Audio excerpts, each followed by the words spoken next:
inviting the organizers from the Pakistan Society of Hepatology. It's always been a pleasure. Unfortunately, we couldn't be there physically, but we're always there.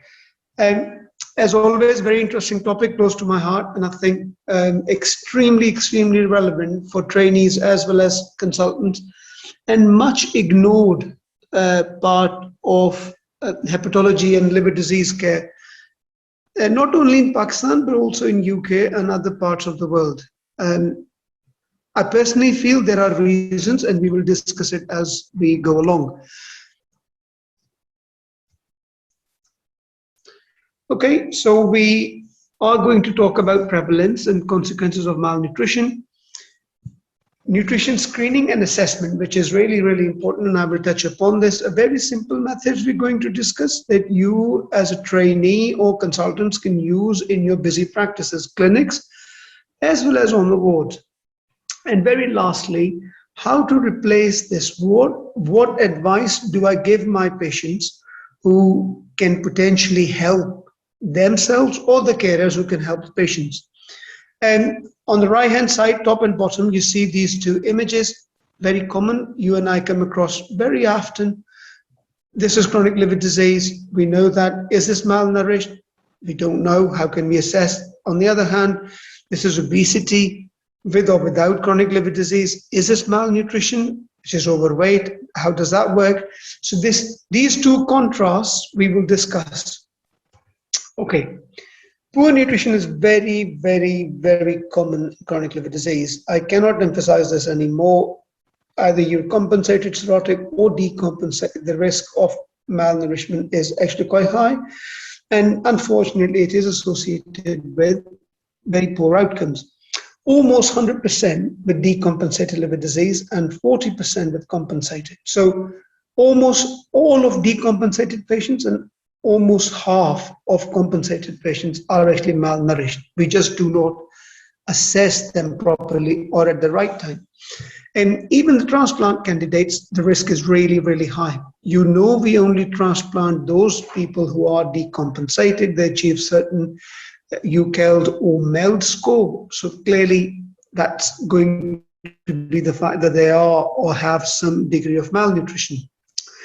We were led to believe initially that people who are compensated or early part of their liver disease end stage, they're not quite malnourished. Actually, that is not quite true. So 1 in 4 patients who are in child's aid that walk into your clinic and independently sat with the family, have discussions, they're actually malnourished. Again, assessment is the key.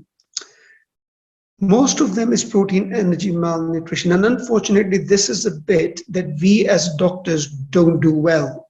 In fact, in certain parts of the world, we actually devoid patients to eat proteins.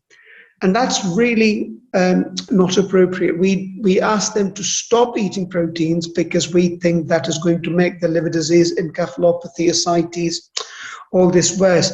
That, in fact, if you look at the nitrogen balance or protein concentrations, whichever way you really want to look at it, if you intervene at the right time and even at the right level, if you start from the bare minimum, you would see that the outcome of patients would improve considerably. And we'll talk about this as we go along. So, okay, we've just said that almost all 100% of the patients with decom or 50% with compensated have got malnutrition. But why? Why is that? Okay, well, let's discuss this.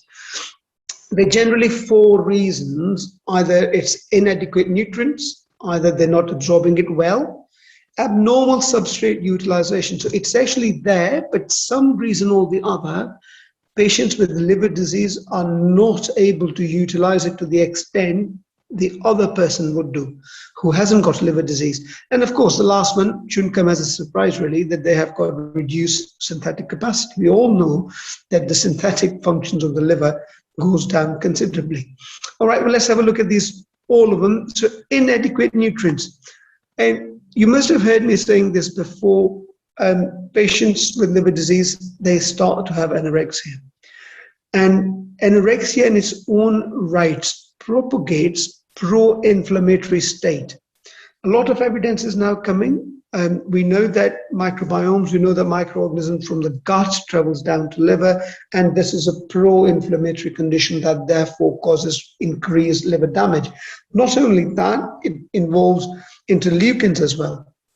Similarly, you have gut motility, delayed gastric emptying in these patients. Patients, you and I both know, not only they generally feel fatigue all the time, they've got nausea and vomiting. They don't want to eat because of early satiety. Their whole tummy is full and the diaphragm is pushed up, particularly in acidic patients. And cephalopathy is a state of drowsiness. They don't even realize they're hungry. And protein loss is another bigger factor. Patients with chronic liver disease have really high nutritional requirements. We know that. And don't forget that the glycogen stores are also low in these patients. So transition from being fed to the fasting state is actually very, very quick. And this is the reason that if you would have heard my talk on cephalopathy, you would remember when I say that when you and I go to sleep at night for 8 hours fast, that is actually equals to 3-day fast for a decomp liver disease patient when he goes to sleep. And this is the reason, really. When we eat, we feel full for about 4 to 6 hours and then start to feel hungry, whereas for them, the glycogen stores are not there. So the direct transition of the energy requirements coming from what they're actually eating. So therefore, it all get utilized, should you like, in about 4 hours. So they're hungry again. So if they're not going to eat for a period until they have next meal, clearly that's where begin the catabolic state. We'll talk about this in a minute. Gluconeogenesis, on the other side, utilize of stored protein. And now your muscles becomes a factory where they're now going to achieve, and you know very well that patients with chronic liver disease, they start to lose their muscles from the face first, then the shoulders, then the pectoralis, and this is how the cachectic or the sarcopenia kicks in, which in its own right is an independent risk factor for mortality. Okay. And factors related to alcoholism in our part of the world, poverty in your part, we've seen this a lot in subcontinent, and this really, really kicks in and does not help the whole global nutritional assessment. Okay, second reason, why do they have impaired absorption? Of course, they have reduced bile secretions. So, and we know that people who've got cirrhotic liver, they have reduced hepatic bile synthesis. Pancreatic insufficiency, if they eat, they will still not absorb. And of course, needless to say that these patients have a higher incidence of small bacterial bowel growth. It's actually the paper, although quite old, just about 20 years ago, we were made to believe, very rightly so, that bacterial overgrowth is as common as 50 to 60% in these patients. And actually, this is going back to my point, which in the previous slide that I was saying, the transition, the gut microbiome transition that then leads to inflammation in the liver. And it's not really rifaximin. If you look at why does rifaximin work so well in encephalopathy, is it really just the fact that it makes alteration in the pH? No, it's a non-absorbable antibiotics. And therefore, there is some evidence that it works better. And we know patients who don't respond very well to lactulose and still need, of course, rifaximin works. Abnormal substrate utilization. This is slightly heavier slide. Apologies for it, but I just wanted to show, we've talked about accelerated starvation already. We know that they have increased catabolism. We know that there's hepatic and skeletal muscle glycogen loss, which then leads to early gluconeogenesis, which by and large comes from the muscles. And again, we know that decomp cirrhosis is hyperdynamic, hypermetabolic state. There's a lot of metabolism which is going on as fast as one would see in these patients. And of course, transition from fed to the fasting state is really, really quick based on these accelerated starvation as well as hyperdynamic circulation. And very last, impaired glucose hemostasis, insulin resistance. We know that that's the basis of NAFLD patients, right? So going back to the very first slide where you have a very large obese patient, but actually they're malnourished. So the higher the insulin resistance is going to be, the lower going to be the glycogen stores, and there's altered gluconeogenesis, again causing malnutrition. No matter how heavy they are, basically they are malnourished. Okay, what are the consequences of malnutrition? Does it alter the outcome in my patients? The answer is yes. First bleeding episode in these patients in malnourished, because they are prone to infection. Again, gut microbiome, there's a translocation of bacteria. We know in our varicose bleed cohort that they respond, if anything is life-saving, is antibiotics. Therefore, we know that if we can treat their infection, we can deal with their varicose bleed outcome much better. And this is exactly why with malnutrition, gut translocation of the bacteria, higher risk factor for portal pressures as well as esophageal varices. It is indeed predictor of poor outcomes, particularly if your patient's running into large volume ascites, refractory or resistant. Complications, we've just talked about large volume ascites, GI bleeds, encephalopathy. All these are more common in these patients, and also reduce the survival in liver transplant, either pre-op or post-op. Really increase high mortality in our patients who've got decompensated liver disease. Right, okay, so this first part of the talk, why patients with chronic liver disease, why do they actually have malnutrition? Now the second part, how do we assess them? Right, before we assess them, can I just quickly share a story with you all? Mickey Mouse is something that Pakistan Society of Hepatology owe a great credit, really. He has been part of training of our doctors to significant effects. He's very close to me, as you probably would know. I'm going to share a very quick story for nutrition related to liver disease and Mickey. Okay, so he was very happy living with his friends, all of them going around, enjoying their life. And then he met Minnie. And of course, like all of us have done sooner or later in our lives, they realized we did it wrong. He went and got married. All right, for work purposes, he clearly has to come to Pakistan, where Minnie had to leave in United States of America. Of course, we're now in the red list, COVID restrictions, and therefore the poor Mickey stayed in Pakistan, couldn't really go back, felt very sad, felt angry, couldn't do much. And therefore, what did he do? He turned to alcohol, started drinking lots and lots of them. Just hold on to the story over there. So now Mickey is in Pakistan, somewhere you don't know, and he's drinking lots and lots of alcohol, believe it or not, and he may pitch into your clinic as we carry on discussing malnutrition. Right, coming back to the talk, guys, coming back. Screening tools. There are many, and depending on which tool you prefer to be used for your patients, I think there are certain which are really useful to talk about. So Royal Free Hospital Nutrition Prioritization Tool, I use it very frequently. It's a clinic-based tool. We'll talk about it in a minute. Subjective Global Assessment is another. Hand Grip is another. And the Royal Free Hospital Global Assessment Tool, which is mostly for inpatients rather than outpatients. May I mention MUST tool, which is the most common screening assessment tool. It does not actually work for chronic liver disease patients. So be very careful. Okay, so Royal Free Nutrition Prioritization Tool. What is this? It's just a 3-step tool. It really does take you 3 minutes. It involves patients with ascites. It also includes their BMI, the dry BMI, the true BMI, really, as it were. It considers completion of meals. It also considers weight loss in the last 3 to 6 months, not just in that episode that you're seeing your patient. And of course, it will consider the last 5 days. You can score your patients on the basis, and if the score is 0, it's low, no intervention is needed. You just repeat the score when you see next time in the clinic. If the score is 1, then you offer nutritional advice, including oral nutrition supplements should they require. And if the score is 2 to 7, they're high risk, which means you need a dietetic to see these patients. Hand grip. And if I were to recommend something, I would really advise that all of us, particularly who are running independent clinics or hospitals, as well as busy wards, have this tool freely available.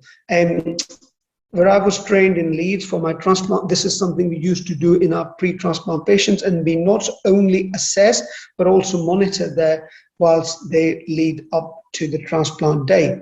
It's very easy, very quick, non-invasive. The readings have got comparators against male, female age, and they will tell you whether how far they're from and what do you need to do in terms of their nutrition. It is very helpful. It correlates directly to their mortality. Not only that, it works better than other tools, and it predicted poor clinical outcomes even at 1 year, not just for mortality, but for ascites, hepatic encephalopathy, as well as SPP. So if anything you want to take away from this talk in terms of assessment, I would say do the royal-free NPT, which is nutrition prioritization tool, 3 steps I just said for end-stage liver disease patients, and the second is hand grip for them. I'm quickly going to mention this tool, which is largely for inpatients, but this is done by dietetics really. I wouldn't think it's easy for you and me to do it. For us, just do the screening and keep hand grip for your clinic patients. And if the screening NPT tool tells you that this patient is high risk, this is where you involve your dietetics and they should come and do this.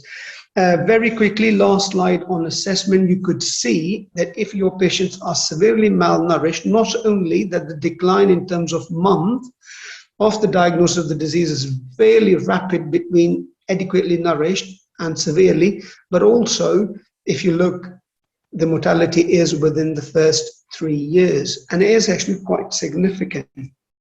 Okay, moving on to management, last part of the talk.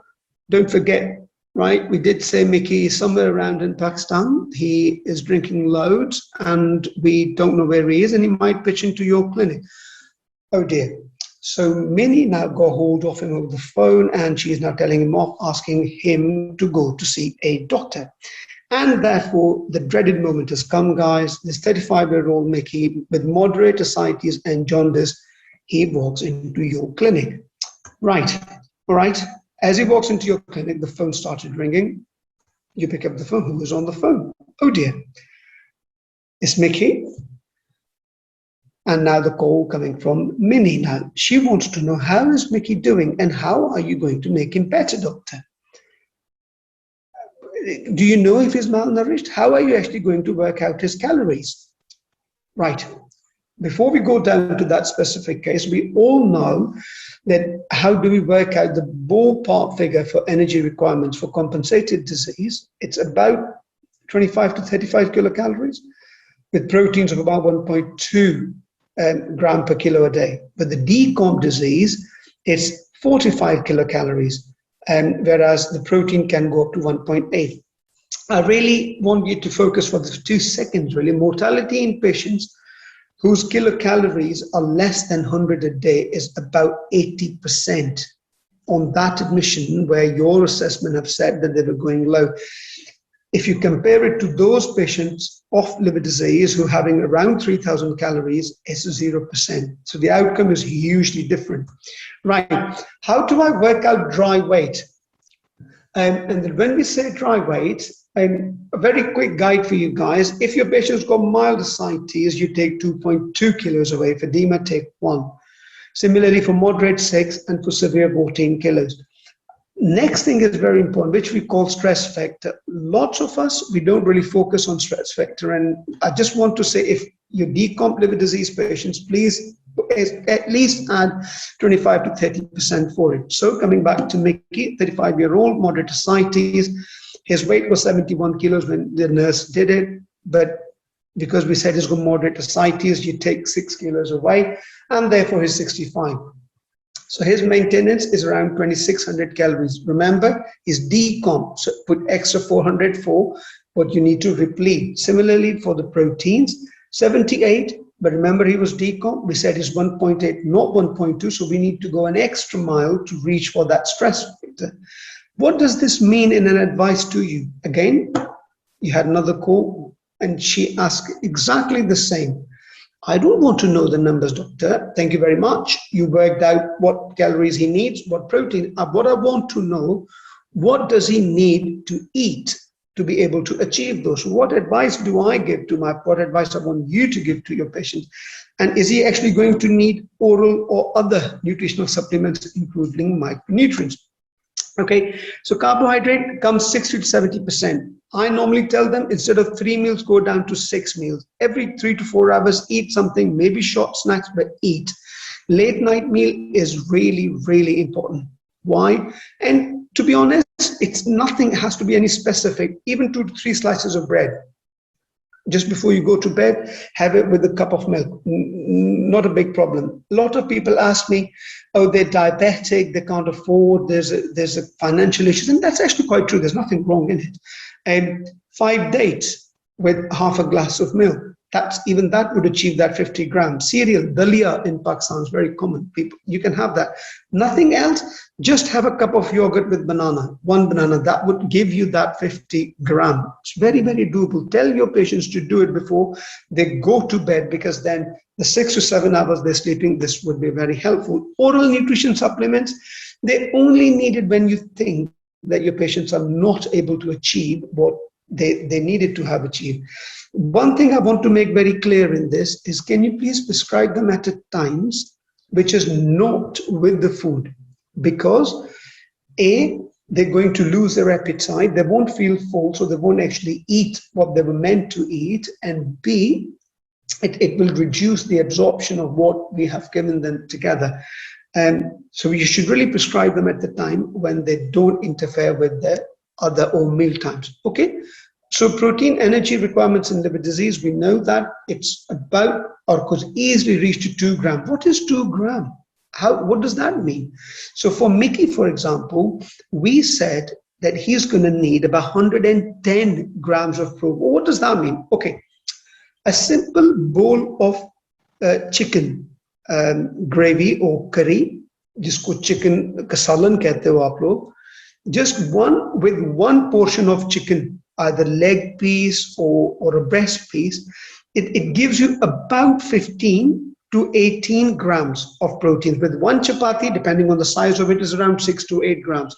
So even if your patient eats that part of either fish or chicken, he has replaced 20 to 25 grams in that. Okay, a lot of people talking about, well, there's a financial crunch, they can't really do. That's okay. Chickpeas, beans, right? Chane ki dal, just one bowl, if they eat it, again with one chapati, that will give them slightly less than chicken, but they still get about 12 to 14 grams in this. Along with chapati, again, it will come to about 20 grams. So not bad, really. There are things that they can do to help them. And very lastly, what micronutrient deficiencies you're going to replace. I think it's entirely reasonable to check their calcium, to check their vitamin D, thiamine, and replace them, because this is really, really important, and it's going to make a difference. So be very clear in your advice to what you give to your patients. Be very specific to what they need to eat. Write them a chart. Very important to educate, and please, I said this before, please educate your nurses who work very closely with you. Write an A4 size of paper, what you want your patients: compensated cirrhotics, 1 leaflet, decompensated second leaflet. If you don't educate your nurses and your team, if you don't, I am more than happy, send them to me. We'll arrange sessions with them and we will tell them what to. If you are busy, that's okay, I will do it. But I think this needs to happen. This part hasn't really been working. And just by simple assessment tool and by simple interventions, we can make a huge difference. And when these patients, when they reach transplant centers, they will really call you and thank you for interventions, because I think the outcomes are clearly different. And what you've given advice to them, I'm very grateful. You've managed to look after Nikki very well. I'll stop here and I'll take questions. Thank you very much.